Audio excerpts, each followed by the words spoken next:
হযরত মুহাম্মদ সাল্লাল্লাহু আলাইহি ওয়াসাল্লাম তার উপর যে কোরআন নাজিল করেছেন সেই কোরআনুল কারীমের মধ্যে বলেছেন কুল ইন্না সলাতি ওয়া নুসুকি ওয়া মাহইয়ায়া ওয়া মামাতি লিল্লাহি রাব্বিল আলামিন।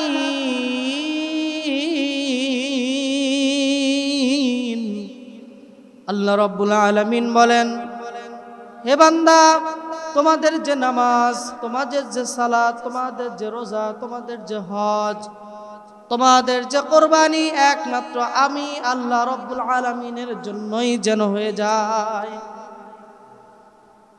আল্লাহ রাব্বুল আলামিন কুরআনুল কারীমের মধ্যে পরে এক আয়াতের মধ্যে ইরশাদ করেন, লা ইয়ানালাল্লাহু লুহুমুহা ওয়ালা দিমাউহা ওয়ালাকিন ইয়ানালুহুত তাকওয়া মিনকুম।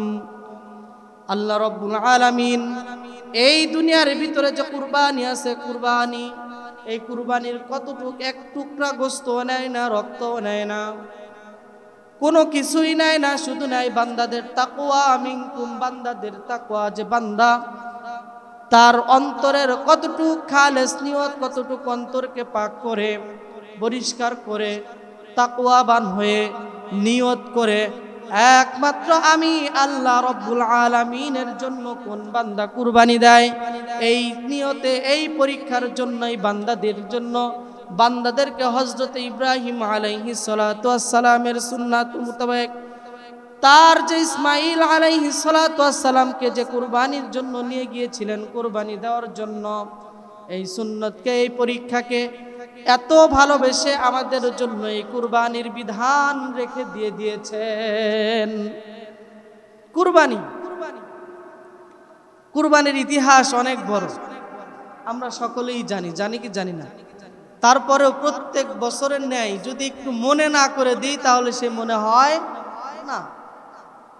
এই কুরবানি শুরু থেকেই আদম আলাইহিস সালাতু ওয়াস সালামের পর থেকেই হাবিল এবং কাবিল দুই ভাই ছিল, সেই দুই ভাই থেকে কুরবানি তখন থেকেই শুরু হয়েছে।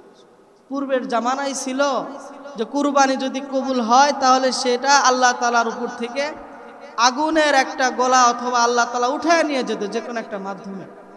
আর যার কুরবানি কবুল হতো না তাহলে সেই কুরবানিটা দুনিয়ায় পড়ে থাকতো। এখন একটু চিন্তা করে দেখেন তো, আমাদের যদি সেই এরকম চিন্তা, এরকম বিধান যদি চালু থাকতো তাহলে আমি আপনার কোরবানি, কার কোরবানি কবুল হতো কি হতো না, সে আমাদের মধ্যে নিয়ত পরিষ্কার কি পরিষ্কার না, সেটা বান্দাদের মধ্যে, মানুষের মধ্যে প্রকাশ পাইতো কি পাইতো না বলেন তো? পেয়ে যেত। আর যদি বান্দাদের মধ্যে সেই প্রকাশগুলো পেয়ে যেত তাহলে আমাদের এই দুনিয়াতে বেঁচে থাকার ইচ্ছা, আশায় মনে হয় থাকতো না। কথা কি ভুল বললাম? এখন যদি কোনো বান্দা একটা গুনাহের কাজ করে ফেলে, বড় ধরনের গুনাহ, হয়তো জেনা ব্যভিচারে লিপ্ত হয়ে গেল, তিনি ধরা খাইল, এলাকার মধ্যে সালিশ, আপনাদের এই বাজার খাটিয়ামারি বাজার তো বড় বাজার, বড় সালিশ ডেকে বিচার করালো, ওই বান্দাটা কি আর এই এলাকায় থাকবে? থাকবে কি? থাকবে না। অনুরূপ তদ্রুপ ভাবে যদি আমি আপনি যদি কুরবানি দিতাম আর এই কুরবানি যে কবুল হয় না, আল্লাহ তাআলা যদি জানতে পারতেন তাহলে আমাদের ঠিক তদ্রুপ ওই অবস্থা হতো। মানুষের লোকজন মুখে আমাদের আর বের হয়ে তাকানো, দেখার আর কোনো ইচ্ছা থাকতো না। কত মহান, কত ভালোবাসে আল্লাহ তাআলা আমাদেরকে। বান্দা যখন গুনাহ করতে করতে অবস্থা ভয়াবহ, একটা গুনাহের কথা আল্লাহ তাআলা প্রকাশ করেন না। আপনি চিন্তা করে দেখেন, আপনি জানেন আপনার বন্ধু কি কি গুনাহ করে, আপনি জানেন, আমি জানি আমার বন্ধু কি কি গুনাহ করতে পারে বা গুনাহ করে, আমি জানি। বা এরকম মিলের মানুষ আছে, হয়তো ভাই আছে, চাচাতো ভাই আছে, জানে। আবার এই গুনাহ জানে কেউ, কিন্তু জানে না শুধু ও ছাড়া, কারণ ওকে আমি আপনি জানাইছি, এজন্যই তো ও জানে। আল্লাহ তাআলা কিন্তু বান্দাদের মধ্যে কিন্তু প্রকাশ করে দেয়। আর আমি আপনি যদি গুনাহ করি আর সঙ্গে সঙ্গে প্রত্যেকটা গুনাহের কাজে যদি আল্লাহ তাআলা প্রকাশ করে দেয়, তাহলে একটু চিন্তা করে দেখেন তো, আমাদের দুনিয়ার ভিতরে কত গুনাহগার বান্দাদেরকে প্রকাশ্যে হাঁটতে দেখা যাইতো কি যাইতো না বলেন তো? আজকে আমার আপনার সুযোগ আছে শরীরে শক্তি আছে, সামর্থ্য আছে, সামর্থ্য অনুযায়ী আমরা কাজ করি না। প্রত্যেক নবী রাসূল, শুহাদা, যারা আল্লাহর ওলি ছিলেন যুগে যুগে এবং কিয়ামত পর্যন্ত যারা আল্লাহর ওলি থাকবেন, যারা ইস্তেকামত দ্বীনের উপর অটল থাকবেন, তাদেরই নানান পরীক্ষার মধ্যে ফেলে দিবেন কে? আল্লাহ তাআলা। নবী রাসূলদের পরীক্ষা ছিল, যেরকম পরীক্ষা ছিল হযরত ইব্রাহিম আলাইহিস সালাতু ওয়াস সালাম। কিতাবে আসছে ৮০ থেকে ৯০ বছরের মধ্যে একটি সন্তান আল্লাহ তাআলা তাকে দিয়ে দিয়েছিলেন। বুড়ো বয়সে সন্তানকে যখন দিলেন, তিনি আল্লাহ তাআলার কাছে চাইছেন, রব্বি হাবলি মিনাস সলিহিন, হে আল্লাহ আমাকে একটা সুন্দর উত্তম নেককার সন্তান দান করে দেন। আল্লাহ তাআলা সন্তান দান করলেন, কিন্তু পরীক্ষা চলে এলো। আল্লাহ তাআলা ভাবতে লাগলেন যে ইব্রাহিম খলিলুল্লাহ আমার বন্ধুকে আমাকে সন্তান পেয়ে ভুলে গেল কিনা। সঙ্গে সঙ্গে সন্তানকে এবং তার বিবি হাজরা আলাইহিস সালামকে বলে দিলেন, মক্কার মরুভূমির প্রান্তরে তিনি নিয়ে রেখে এলেন। পরীক্ষার মধ্যে ঘটনা জানা আছে না নাই? ধুধু মরুভূমি, সারা মরুভূমির ভিতরে কোনো কিছু নাই। এমন একটা অবস্থা, মরুভূমির মধ্যে যদি যাওয়া যায়, এত রোদের উত্তপ্ত হাওয়া, একটা গাছগাছালির কোনো ছায়া নাই। সেই মরুভূমির মধ্যে ছোট্ট সন্তান, আমাকে আপনাকে যদি বলা হয়, আমরা হয়তো সেই পরীক্ষায় উত্তীর্ণ করব না। কিন্তু নবী ইব্রাহিম আলাইহিস সালাতু ওয়াস সালামকে আগুনে ফেলে দিলেন। জান্নাতের হাওয়া চালু করে দিয়েছিলেন কে? আল্লাহ তাআলা চালু করে দিয়েছিলেন। নমরুদ, ফেরাউন যত আছে, নমরুদ ইব্রাহিম আলাইহিস সালাতু ওয়াস সালামকে কষ্ট দিতেই থাকলেন। শেষ বয়সে ৮৬ থেকে ৯০ বছর বয়সে যখন সন্তান দান করলেন, এই সন্তান ছোট্ট মাসুম বাচ্চা অবস্থায় তাকেও নিয়ে রেখে এলেন হাজরা আলাইহিস সালাতু ওয়াস সালাম থেকে শুরু করে। মা এবং সন্তানকে মক্কার মরুভূমির প্রান্তরে রেখে এলেন। হাজরা আলাইহিস সালাম বারবার জিজ্ঞাসা করলেন, ও নবী আপনি একটু বলে দেন কি জন্য আমাদের রেখে যাচ্ছেন?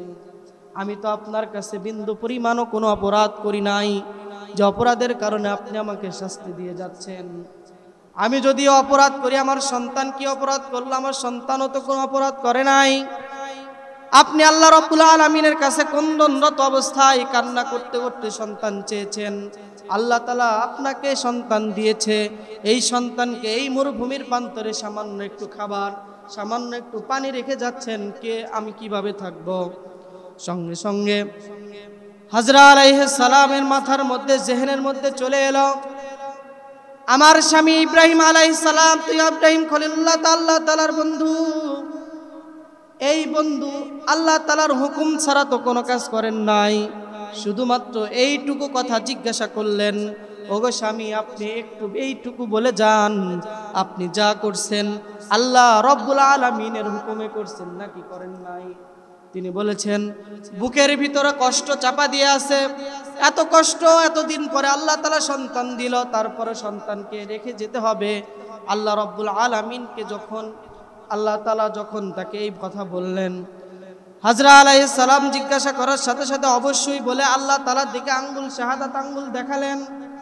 হাজরা আলাইহিস সালাম বললেন যে আল্লাহ তাআলা যেহেতু বলেছে, তাহলে সেই আল্লাহ রব্বুল আলামিন আমার সন্তান এবং আমার খাবার, আল্লাহ রব্বুল আলামিন তিনিই আমাদেরকে ব্যবস্থা করে দিবেন। সুবহানাল্লাহ। সন্তান, ছোট্ট মাসুম বাচ্চা, ৮৬ বছর থেকে ৯০ বছর, এইটুক কিতাবে পাওয়া যায়, ৮০ থেকে ৯০, ৯২ পাওয়া যায়, যে এত বয়স্ক বছরে আল্লাহ তাআলা তাকে সন্তান দিয়েছেন। সেই সন্তানকেও রেখে আসা লাগতেছে কোথায়? মরুভূমির ভিতর। সামান্য একটু পানি, খাবারের কোনো ব্যবস্থা নাই।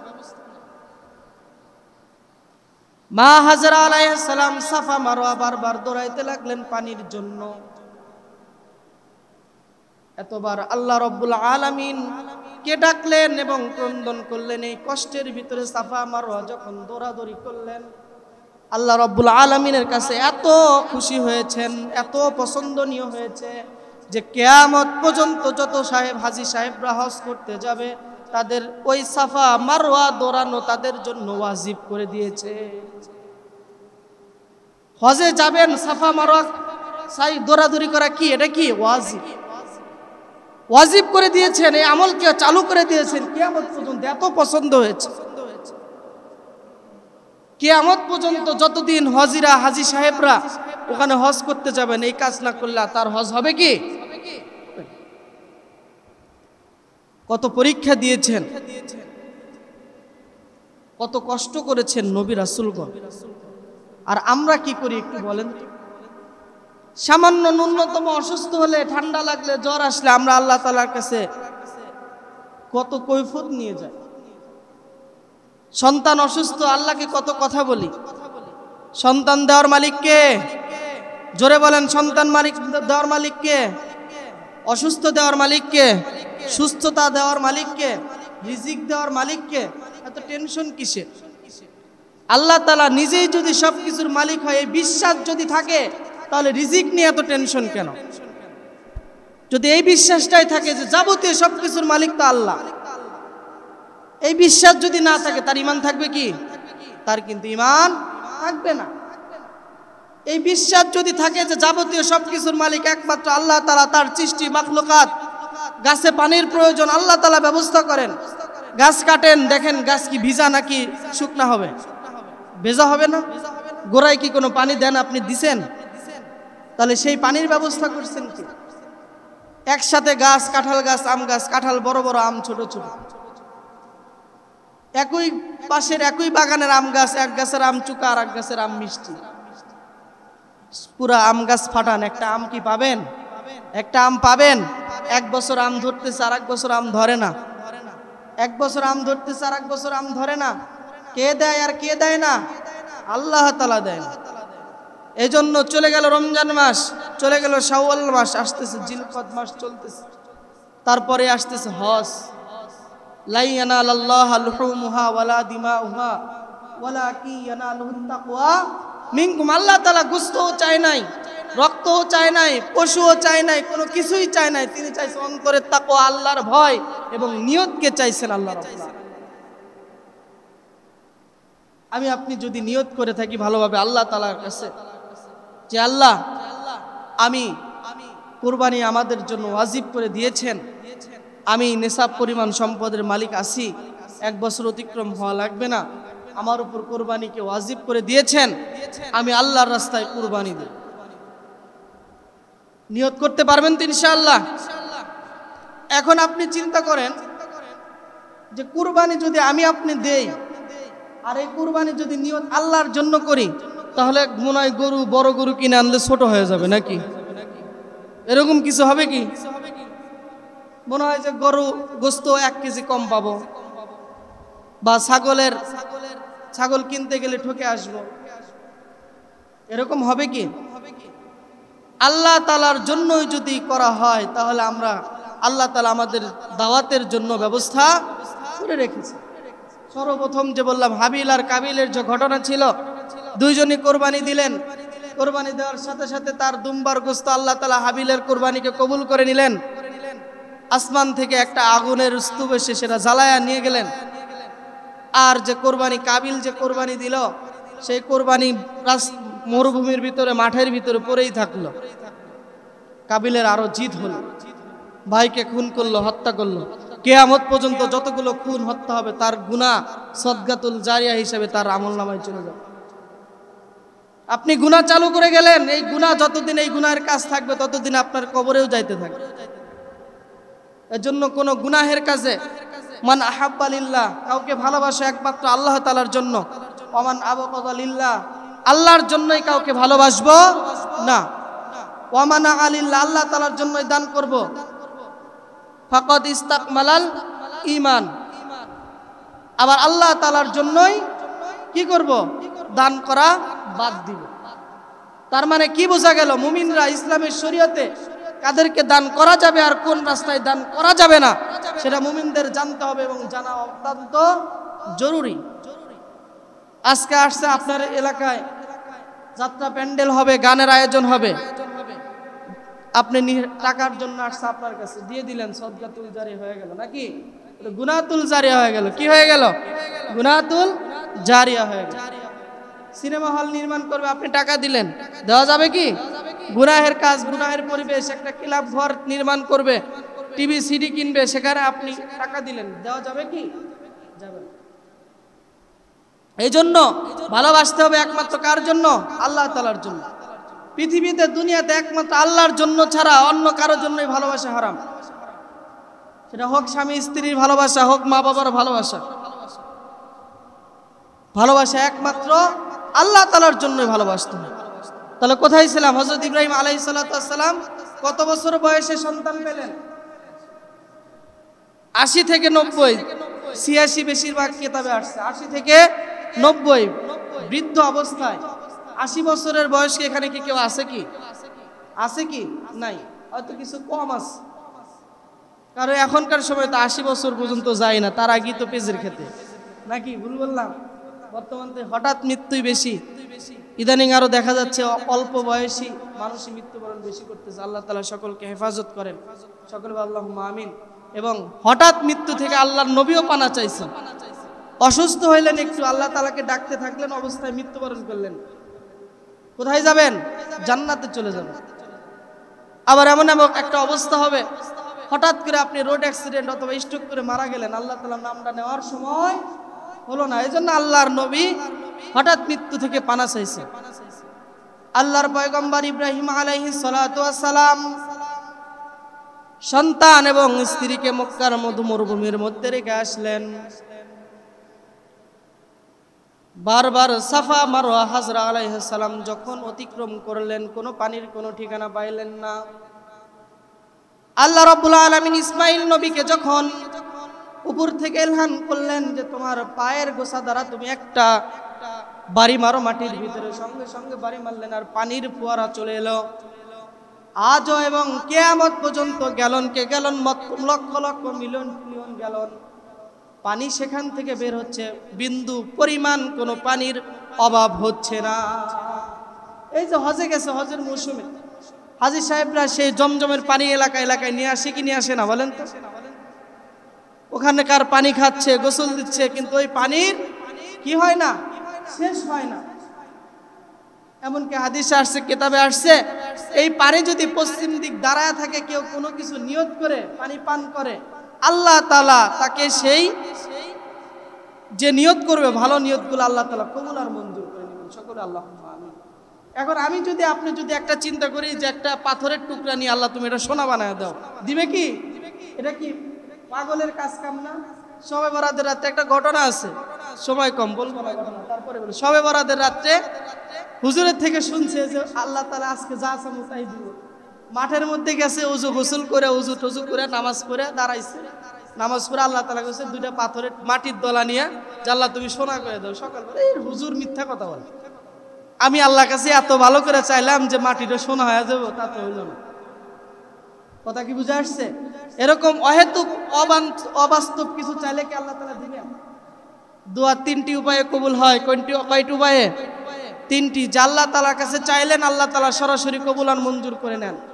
আর একটা উপায় হলো যে আল্লাহ তাআলার কাছে চাইলেন, আল্লাহ তাআলার কাছে চাইলেন যে আল্লাহ তুমি আমাকে 1 লক্ষ টাকা দান করো বা এরকম সমপরিমাণ সম্পদ দান করো। চাইলেন কিন্তু 1 লক্ষ টাকা। আপনার শরীরে ক্যান্সার হতো, এরকম একটা আল্লাহ তাআলা আপনার কপালে আছে, আপনার শরীরে ক্যান্সার হতো, লক্ষ লক্ষ টাকা সেখানে হসপিটালে ব্যয় করা লাগতো, আল্লাহ তাআলা আপনার ওই ক্যান্সারটা সারায় দিয়েছেন। সুবহানাল্লাহ। তাহলে কি ওই 1 লাখ টাকার মধ্যে আছে না নাই? এমন আছে আপনি 1 লক্ষ টাকার বস্তু চাইলেন, আপনাকে বড় একটা সম্পদ আল্লাহ তাআলা আপনাকে দিলেন, আপনি বুঝলেন না, ওটা ওর মধ্যে আছে। এই উপায়। আর আরেকটি উপায় হলো সেই কঠিন বিচারের দিন আল্লাহ তাআলা এই দুয়ার বদলতে নেক আমল দিয়ে দিবেন। সুবহানাল্লাহ। আল্লাহ তাআলা আমাদের সকলের দোয়া সেই কঠিন বিচারের দিনই কবুল করুন, নাকি বলেন? যাক, ইব্রাহিম আলাইহিস সালাতু ওয়াস সালাম তার সন্তান এবং তার স্ত্রীকে রেখে আসলেন। অনেক দিন চলে গেল। আল্লাহ রাব্বুল আলামিন সূরাতুল সাফফাতের মধ্যে ইরশাদ করেন, ফালাম্মা বালাগা মা'আস সা'য়া ক্বালা ইয়া বুনাইয়া ইন্নী আরা ফিল মানাম আন্নী আযবাহুকা ফানজুর মাযা তারা। আল্লাহ রাব্বুল আলামিন ইব্রাহিম আলাইহিস সালাতু ওয়াস সালাম তো দূর অবস্থায় থাকেন, দূরে থাকেন, ইসমাইল আলাইহিস সালামের কাছে থাকেন না। হঠাৎ করে স্বপ্ন যুগে তিনি দেখতে লাগলেন যে তোমার যা পছন্দের বস্তু আছে তুমি সেই পছন্দের বস্তু আমার রাস্তায় কুরবানি করে দাও। প্রথম দিন 10টা উট বা 100টা উট, কিতাবের মধ্যে আসছে তার দামি উটগুলো জবাই করলো, উটগুলো কোরবানি দিল। এক এক করে 3 দিন কুরবানি দেওয়ার পরেও তারপরেও স্বপ্ন দেখলেন তোমার যে সবচাইতে দুনিয়াতে সবচাইতে বেশি প্রিয়, সবচাইতে পছন্দের বস্তু সেটা আমার রাস্তায় আমার রাস্তায় কোরবানি করে দাও। ইব্রাহিম পয়গম্বর চিন্তা করলেন আমার সন্তান ছাড়া তো আর কোনো বস্তু নাই এই দুনিয়াতে প্রিয় বস্তু। অনেক কিতাবে আসছে, অনেক তাফসিরে আসছে, আল্লাহর পয়গম্বর দেখলেন সরাসরি তার সন্তানকেই কুরবানি দিচ্ছেন। নবীদের স্বপ্ন হলো ওহী, সব কিছু সত্য এবং বাস্তব। তিনি চলে গেলেন মক্কার মুকাররমে চলে গেলেন। আল্লাহর পয়গম্বর চলে যাওয়ার সাথে সাথে সন্তান যখন বাইরে থেকে ডাক দিলেন, আল্লাহর পয়গম্বর ইব্রাহিম আলাইহিস সালাতু ওয়াস সালামের একটি জুব্বা তার বাসায় ছিল, ওই হাজরা আলাইহিস সালামের কাছে ছিল। তিনি দেখলেন ওরকম একজন জুব্বা পুরোহিত এবং তার মার কাছ থেকে শুনছে যে তার বাবা এরকম আকৃতির এরকম। সঙ্গে সঙ্গে তিনি দেখলেন যে এটা হয়তো আমার বাবাই হতে পারে। আল্লাহর পয়গম্বরকে দেখে তিনি জড়ায় গেলেন, জড়ায় ধরলেন। ইব্রাহিম আলাইহিস সালাতু ওয়াস সালামের যে জুব্বা ছিল সেই জুব্বার যে ঘেরান, প্রত্যেকটা বান্দার শরীরে কিন্তু এক এক রকম একটা পারফিউম আছে, ঘেরান আছে, আছে না নাই? আল্লাহর পয়গম্বরের ঘেরানের সাথে সেই জুব্বার ঘেরান মিশে যায়। সঙ্গে সঙ্গে তিনি বললেন তুমি তো আমার বাবা। সঙ্গে সঙ্গে বললেন হে সন্তান আমি তো স্বপ্ন দেখেছি।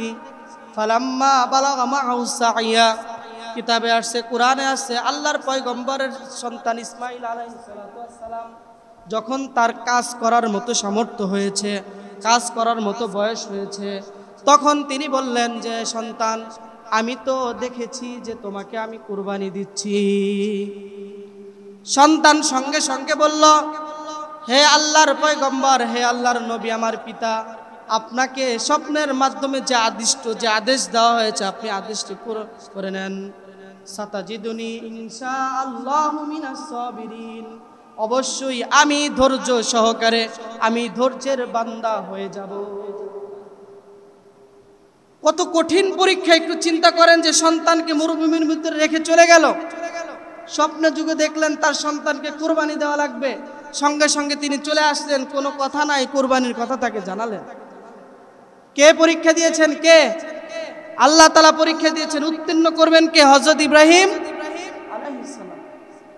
সঙ্গে সঙ্গে তিনি হাজরা আলাইহিস সালামকে বললেন, তিনিও বিন্দু পরিমাণ বললেন না, সন্তানও বললেন না যে এত বড় হলাম আজ পর্যন্ত একটু খাবারের ব্যবস্থা তুমি করলা না, একটা বস্ত্র কাপড়ের ব্যবস্থা করলা না, আজকে তুমি এতদিন পরে আসছো আর তুমি এখন কোরবানির কথা আসছে, এই কথা তিনি বললেন না। রব্বি হাবলি মিনাস সালিহিন, সন্তানের জন্য, নেক সন্তানের জন্য দোয়া। তিনি বললেন ক্বালা ইয়া আবাতি ফাআল মা তুমার, আপনাকে আল্লাহ তাআলা যে আদিষ্ট করেছেন, যে আদেশ করেছেন, আমাকে সেই আদেশ অনুযায়ী আমাকে আপনি কুরবানি দেন। সাতাজিদুনি ইনশাআল্লাহু মিনাস সাবিরিন, আল্লাহ তাআলা যদি চান ইনশাআল্লাহ অবশ্যই আমাকে ধৈর্যশীল বান্দাদের মধ্যে পাবেন। সুবহানাল্লাহ। যে কুরবানি করবেন, সন্তানকে কুরবানির জন্য বলতেছে। বাবাও কত শক্ত। আজকে আমার আপনার সন্তান নামাজে যাবে, ফজরের সময় ঘুম নষ্ট হবে, সন্তানকে ডাক দেই না, আছে না নাই? সন্তানের পড়ার সমস্যা, রাত্রে অনেক রাত্রে ঘুমাইছে, সন্তানকে এখন কিভাবে ডাক দিব? তার শরীর তো খারাপ হবে। সন্তানকে নামাজের জন্য ডাক দিই না। জোহরের নামাজের সময় হয়েছে, বাড়িতে আসছে টিফিনে, অল্প সময়ের জন্য আসছে, সন্তান একটু গোসল দিবে, খাবে, নামাজ কখন পড়বে? নামাজ পড়ার দরকার নাই, সন্তান খা, কষ্ট হয়ে যাবে, আছে না নাই? আজকে সন্তানের রাত্রে নামাজের সমস্যা, প্রাইভেটে যায়, নামাজ পড়তে পারে না, সমস্যা নাই, পড়া লাগবে তার। সকালবেলা মক্তব পড়াই, আমি নিজেও পড়াই। সকালবেলা আসে, 7টার থেকে প্রাইভেট আসে না, কয়েকদিন আসে না, কি সমস্যা? প্রাইভেট পড়তে যাই। ঠিক আছে, তুমি আরো আগে আসো, ফজর নামাজ পড়েই তোমাকে পড়াবো। প্রাইভেটের গুরুত্বটা বেশি, কোরআন শিক্ষার গুরুত্বটা নাই। আচ্ছা, আমি ভুল বলতেছি মনে হয় আপনাদের কাছে, এটা দুঃখের বিষয়। নবী ছিলেন খলিলুল্লাহ ইব্রাহিম, জবাই বলেন খলিলুল্লাহ ইব্রাহিম, খলিলুল্লাহ আল্লাহ তাআলার বন্ধু। সন্তানকে কুরবানি দেওয়ার জন্য বলতেছেন, সন্তান সঙ্গে সঙ্গে রাজি হয়ে যাচ্ছেন, যে আপনাকে যা আদেশ করা হয়েছে আপনি বলেন। চলে যাচ্ছেন কুরবানির জন্য। 3 জায়গায় কঙ্কর পাথর মারার কথা আছে না? 3 জায়গায় শয়তান ধোঁকা দিয়েছে, বারবার ধোঁকা দেওয়ার জন্য চেষ্টা করছে। আল্লাহর পয়গম্বর ইব্রাহিম আলাইহিস সালাতু ওয়াস সালাম ইসমাঈলকে যখন নিয়ে গেলেন, সঙ্গে সঙ্গে কুরবানি যখন করবেন, তখন আল্লাহর পয়গম্বর ইসমাঈল আলাইহিস সালাতু ওয়াস সালাম আল্লাহর বন্ধু ইব্রাহিম আলাইহিস সালাতু ওয়াস সালামকে বললেন, ও বাবা, ও পিতা, 3টি শর্ত আপনি মানেন, আমি এই 3টা শর্তের কারণে আমি কুরবানি হব। ইব্রাহিম আলাইহিস সালাতু ওয়াস সালাম বলল, ও সন্তান, তুমি বলো কি শর্ত তোমার? নাম্বার 1 হলো আমার হাত পা বেঁধে নেন, নাম্বার 2 হলো আপনার চোখ দুটি বেঁধে নেন, নাম্বার 3 হলো আপনি আমার যে কাপড়, যে আমার গায়ে জড়ানো যে আমার যে গায়ে জড়ানো পাঞ্জাবি বা জামা, যে জামা থাকুক না কেন, এই জামাটা আপনি আমার মাকে দিবেন। আপনি না থাকা অবস্থায় এই জামা জড়ায়া ধরে, এই জামার যে পারফিউম গন্ধ ছিল, আপনার কথা আমার মা স্মরণ করেছে, যেন কিয়ামত পর্যন্ত যতদিন দুনিয়ায় বেঁচে থাকবে আমার মা, এই ততদিন এই জামা জড়ায়া ধরে, আঁকড়ে ধরে যেন আমার অপূর্ণতা যেন পূর্ণ পায়, সে তৌফিক যেন পায়। আপনি আমার মাকে এই জামাটা নিয়ে দিবেন। আল্লাহর পয়গম্বর বলল, তোমার 3টি শর্ত আমি মানব, কিন্তু আমার চোখ দুটো কেন বাঁধতে বললা তুমি একটু বলো। বললেন, আপনি যখন চোখ দিয়ে দেখবেন আপনার সন্তানকে আপনি জবে করতেছেন, হয়তো আপনার অন্তরে কষ্ট লাগতে পারে, আপনার জবান এরকম আপনার মায়া আসতে পারে, আপনি পরীক্ষায় হয়তো উত্তীর্ণ নাও হতে পারেন। আর আমাকে চিৎ করে শোয়াবেন না, আমাকে উপর করে শোয়াবেন, যেন ঘাড় থেকে যেন কোরবানি হয়। আল্লাহর পয়গম্বরের এত পরীক্ষার মধ্যে আবার তিনি চোখ দুটো বাঁধলেন এবং বললেন, বাবা, পিতা, আপনি যে ধারালো বস্তু দিয়ে আমাকে জবাই করবেন, সেই ছুরি অথবা তলোয়ার সুন্দর করে ধার দিবেন, যাতে এক কোষে আমার কল্লা যেন পারি হয়ে যায়, আমি যেন এইটুক শব্দ না করতে পারি যে আল্লাহ তাআলা হয়তো নারাজ হয়ে যেতে পারে। আমি আপনি কিভাবে চলি দেখেন, যে নামাজের যে বিধানগুলো, সেই বিধানগুলো আমরা সঠিকভাবে আমরা মানি না বা শিখি না। আত্তাহিয়াতু পারি না, দোয়ায়ে কুনুত পারি না, সূরা ফাতিহা সহিভাবে পারি না, রুকু তাসবিহ আর সিজদা তাসবিহ কোনটা জানি না, নামাজের ওয়াজিব জানি না। আল্লাহ তাআলার কিভাবে আমরা পরীক্ষায় উত্তীর্ণ হতে পারি বলেন তো? তিনি বলতেছেন যে ছুরি দাঁড় একটু ভালো করে দাও বাবা, যাতে আমি একবারে এইরকম শব্দটা যেন না করি যে আল্লাহ তাআলা নারাজ যেন না হয়। এইভাবে তিনি পরীক্ষা, বয়স তো বেশি না, বয়স হয়তো 12-13 বছর। কারণ যে কাজের মতো একটা কাজ করার, বাবার সাথে কাজ করার মতো সামর্থ্য তো 10-11 বছর বয়সী হয় নাকি? ওইটুক বাচ্চা বয়স, তার ইমানি হাওলাত, ইমানি পাওয়ার দেখেন কেন। আর আমি আপনি সন্তানের জ্বরও দরকার নাই, সামান্য একটু ঘুম নষ্ট হবে, ফজরের সময় সন্তানকে ডাক দেই না। মনে রাখবেন, সন্তানকে যেরকম ভাবে এই দুনিয়াতে তার হকগুলো আদায় করতেছেন না, আমরা যেরকম বাবা মা পিতার সন্তান যেরকম পিতামাতার হক না আদায় করলে আল্লাহ তাআলার কাছে দণ্ডায়মান হতে হবে, সন্তানের হক আদায় না করলে পিতামাতার ওরকম দণ্ডায়মান হতে হবে। ভালো করে জেনে নেন, সবসময় তো জানেন যে পিতামাতার হক সন্তানেরও হক আছে না নাই? আপনি কোরআনের শিক্ষা দিবেন, এটা সন্তানের হক। কোরআনের শিক্ষা তাকে শিখাবেন, এটা সন্তানের হক। এই হক যদি আপনি আদায় না করেন, কঠিন বিচারের দিন আপনি থেকে যাবেন। আল্লাহর পয়গম্বর ইসমাঈল আলাইহিস সালাতু ওয়াস সালাম আবার বলেন, ও পিতা, আমার হাত পা আপনি বাঁধেন না। সন্তানকে জিজ্ঞাসা করলেন, ও সন্তান, কি জন্য হাত পা বাঁধবো না, তুমি আমাকে একটু বলো। তিনি বললেন, আজকে যদি তুমি হাত পা বেঁধে আমাকে যদি জবাই করো, সেই কঠিন বিচারের দিন আল্লাহ রাব্বুল আলামিন বলেন যে আমাকে জোর করে কুরবানি দেওয়া হয়েছে, এই জন্য তো আমাকে হাত পা বাঁধা লাগছে, এই জন্য হাত পাও বাঁধার কোনো প্রয়োজন নাই। সুবহানাল্লাহ, বাড়ির যা বলে যে হাত পা বাঁধার প্রয়োজন নাই, কেন প্রয়োজন নাই? যে আমাকে এরকমও তো বলা হতে পারে যে জোর করে আমাকে কুরবানি দেওয়া হয়েছে। আসলে কি তাই? বাবা সন্তানের কথা দূর থেকে প্রায় 10-12 বছর পরে আসছেন, বাবা সন্তানের কথা, বাবা তুমি কেমন আছো, তোমার শরীর কেমন, তুমি খাইছো, সকালে কি খাইছো, কালকে কি খাইছো, কিভাবে থাকতেছো, এতদিন তোমার কাছে আসতে পারি না, আল্লাহ তাআলা তোমার কাছে আমাকে আসার হুকুম দেয় নাই, এই কথাগুলোই তো হওয়ার কথা। কিন্তু আসার সাথে সাথে কি বলছেন যে আমি স্বপ্নের মাধ্যমে দেখেছি তোমাকে, আমি স্বপ্নের মাধ্যমে আল্লাহ তাআলার কাছে কুরবানি করতেছি। সুবহানাল্লাহ ওয়া বিহামদিহি সুবহানাল্লাহ। সন্তানের সঙ্গে সঙ্গে বলেছেন ক্বালা ইয়া আবাতি ফআল মা তুমার সাতাজিদুনি ইনশাআল্লাহু মিনাস সাবিরিন। তো আল্লাহ তোমাকে যেটা আদিষ্ট করেছেন, আদেশ দিয়েছেন, আমাকে সে আদেশ গ্রহণ করতে আমি গ্রহণ করব, আপনি করেন, আমাকে ইনশাআল্লাহ সবুর ইখতিয়ারের মধ্যেই পাবেন। লম্বা ইতিহাস ছোট করে নিয়ে আসবো, সময় স্বল্পতা।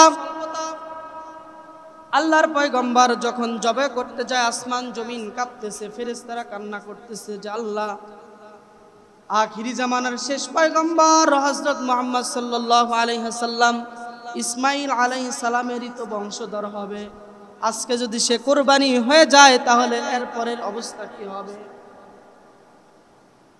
আল্লাহ রাব্বুল আলামিন সেই ছুরিকে বলে দিলেন, ও ছুরি, ও তলোয়ার, তোমার ধারালো অস্ত্র, তুমি জানো তোমার দ্বারা ইসমাঈল আলাইহিস সালাতু ওয়াস সালামের শরীরের একটি পশমও যেন না কাটে।